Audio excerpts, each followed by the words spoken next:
tristesse et puis c'est un soulagement pour lui parce qu'il souffrait beaucoup ces derniers temps et que voilà quoi, je veux dire, on attendait ça. Il est tombé dans le coma la nuit de jeudi à vendredi, donc c'était quelque chose d'évident quoi. Et voilà, d'une tristesse infinie. Je pense à Isaac, son petit beau, je pense à ses 2 filles. Voilà, qui ont perdu leur papa.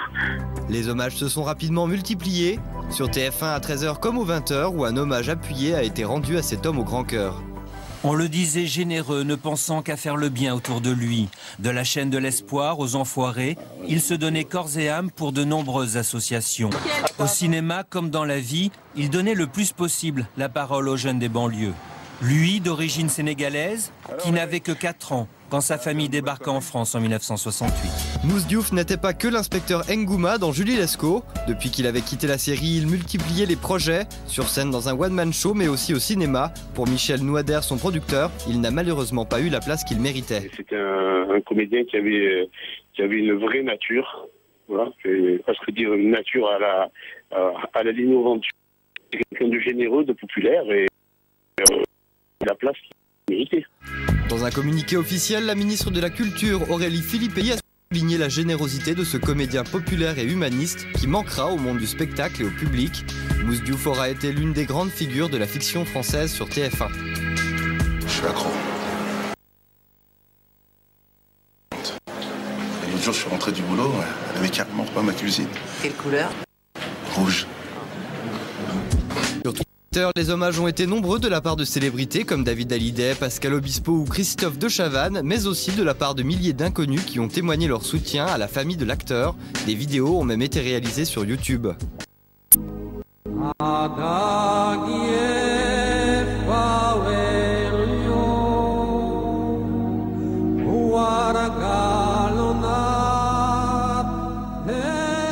C'était pas forcément l'acteur le plus populaire en France, je pense, ou le plus connu, c'est pas forcément celui qui a révolutionné le cinéma, mais c'est quelqu'un qui avait vraiment gagné sa place et qui a fait quelque chose d'important. Déjà à la base pour les Noirs de France, moi je le dis, je pense, mais aussi d'une façon plus générale pour le cinéma et la télévision. Depuis quelques semaines, la santé de Mouss Diouf allait en empirant. Stéphane Ferrara, un de ses plus proches amis, était venu sur notre plateau peu de temps avant le décès de l'acteur. Particulièrement ému par l'état de Mouss, il regrettait qu'il n'ait pas suivi correctement son traitement après son premier AVC. C'est vrai que Mouss avait déjà eu une première attaque, un avertissement, et il n'a pas suivi comme il aurait dû suivre sa santé médicalement avec le Toubib. C'est mon petit frère, je l'ai connu, il avait 13 ans. On dormait dans le même lit.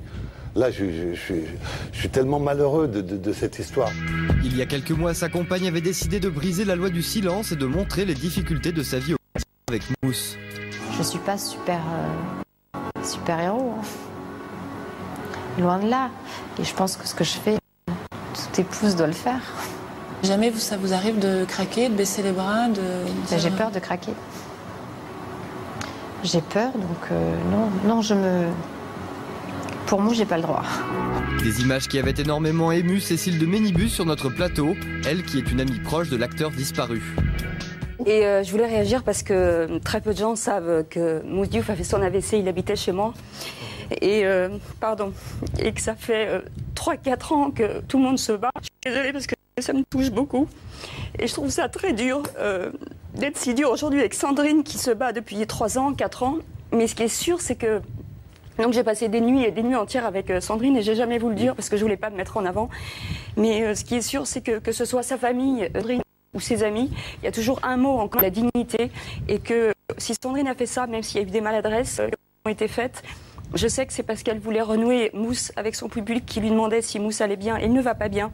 Il est capable de parler, il est capable de donner son avis, à savoir s'il veut passer à la télévision ou pas. Et qu'aujourd'hui, s'il a fait le choix de passer à la télévision, c'est que c'est son rêve d'y retourner d'une manière ou d'une autre et de renouer avec son public. En janvier 2009, Mouss Diouf était venu en direct pour parler de son travail. Son humour, sa sincérité et sa générosité auront marqué toute l'équipe. On le sait, vous avez quitté Julie Lescaut, vous avez quitté cette série. J'ai quitté. Vous avez quitté, oui. J'ai quitté, oui. On dit vous avez quitté ou on vous a poussé dehors? Non, on m'a pas poussé dehors, déjà. Ils se sont mis à plusieurs. Dis-moi franchement. Qui c'est qui va me pousser dehors, Brandy? Qui c'est qui va me mettre dehors? Personne ne me met dehors à moi, d'accord? Alors donc, vous êtes parti, on va dire, finalement, c'est ça? Voilà, c'est bien de finir sur un sourire, en tout cas, pour cet hommage à Mouss Diouf qu'on voulait absolument rendre ce soir. Allez, on va passer maintenant à ces 6 ans et demi, on vous l'a dit, 6 ans et demi pendant lesquels on a reçu